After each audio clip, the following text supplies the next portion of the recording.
Sometimes, the person you casually help on a rainy night ends up being the one holding the umbrella for you during the storm of your life.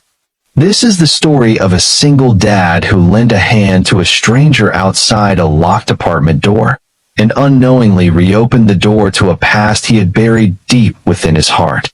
If this story moved you, don't forget to like, comment, share with someone who needs hope today. Subscribe our channel Kindness Talks for more real-life, inspired emotional stories. The rain came down like sheets of silver sorrow, washing the sidewalks of New York in a melancholy shimmer.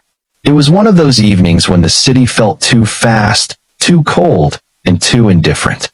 People hurried by, umbrellas tilted like shields against the world. But in front of a tall glass apartment building, a woman stood helpless, drenched, shivering, and locked out.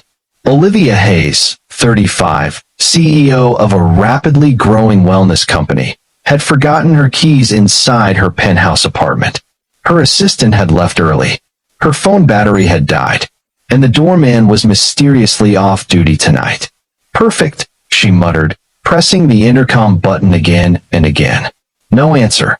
She looked out at the empty street, frustration bubbling beneath her calm exterior. For someone who controlled boardrooms and built empires, it was a strangely humbling experience. A soft voice broke her thoughts. "Miss? You okay?" She turned. A man stood at the corner of the building with a small child clinging to his leg. He looked about her age, ruggedly handsome, tired, and holding a bag of groceries in one hand while cradling a sleepy little girl in the other. His clothes were modest but clean, his eyes kind but cautious. "I locked myself out," she admitted, swallowing pride. "And apparently, I don't have any neighbors who recognize me." The man chuckled gently. "You live in 22G? Her eyes widened. "Yes. How did you?" "I live in 21G. I've seen you in the elevator." "Always on the phone," he said with a soft smile. She winced, embarrassed. "Guilty." He shifted his groceries. "I can buzz you in. The main lock uses the same building passcode." "You do that?" she asked, a little surprised. He nodded. "We help each other around here. Even CEOs need neighbors, right?" She blinked. He knew who she was. "I'm Evan," he said, adjusting the groceries. "This is Lily, my daughter. Say hi, Lily." The sleepy girl waved shyly. Olivia smiled. "Hi, Lily." Moments later, she was inside, dripping water onto the elevator floor, silently watching this humble man with his arms full and his daughter leaning against his chest. Something about the way he balanced everything, life, responsibility, kindness, made her chest ache. Inside her apartment, warmth welcomed her back.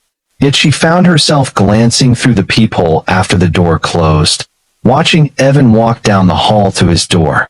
She didn't know why she watched. Maybe it was curiosity. Maybe it was something deeper, something familiar. She made a mental note to thank him properly the next day.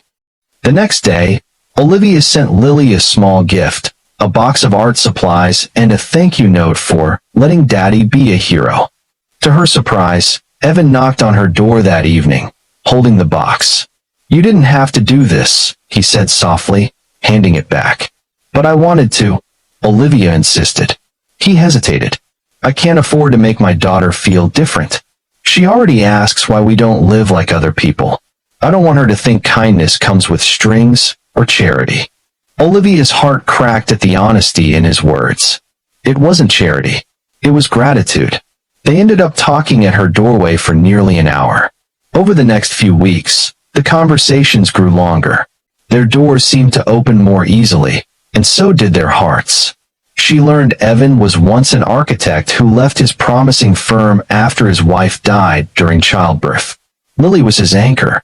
He chose to work flexible construction gigs to be present for her. Life was hard. Money was tight. But he smiled often, smiled more than most people she knew in boardrooms. One evening, Olivia saw Evan fixing a broken pipe outside the building. His hands were scraped, his shirt soaked in sweat. "Why don't you come work for me?" she blurted. "I need someone who can design and build a wellness center." "You used to be an architect." He froze. "You know, She nodded.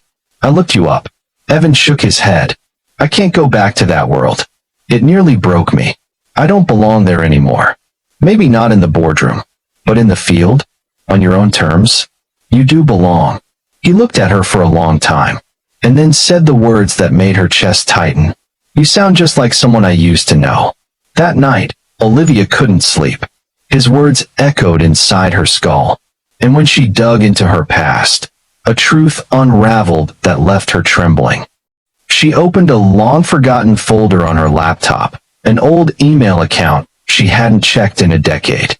There, buried deep in the inbox, was a message sent years ago. Subject, I named her Lily, after you. I don't expect you to forgive me, but I wanted you to know, she has your eyes. I hope someday, when she's older, she'll understand that I only walked away because I thought you'd never want to see me again. Her vision blurred. She remembered now. The night before she left for London. The passionate, reckless weekend with the charming architecture intern, Evan. Back then, she never replied to his final letter. Never returned. Never knew about the baby, until now. She whispered into the silence, heart pounding. Oh my God, Lily is. Sometimes, the person you casually help on a rainy night ends up being the one holding the umbrella for you during the storm of your life. Only now, Olivia realized she wasn't the one who had helped Evan that night. He was the one who had unknowingly brought her home again.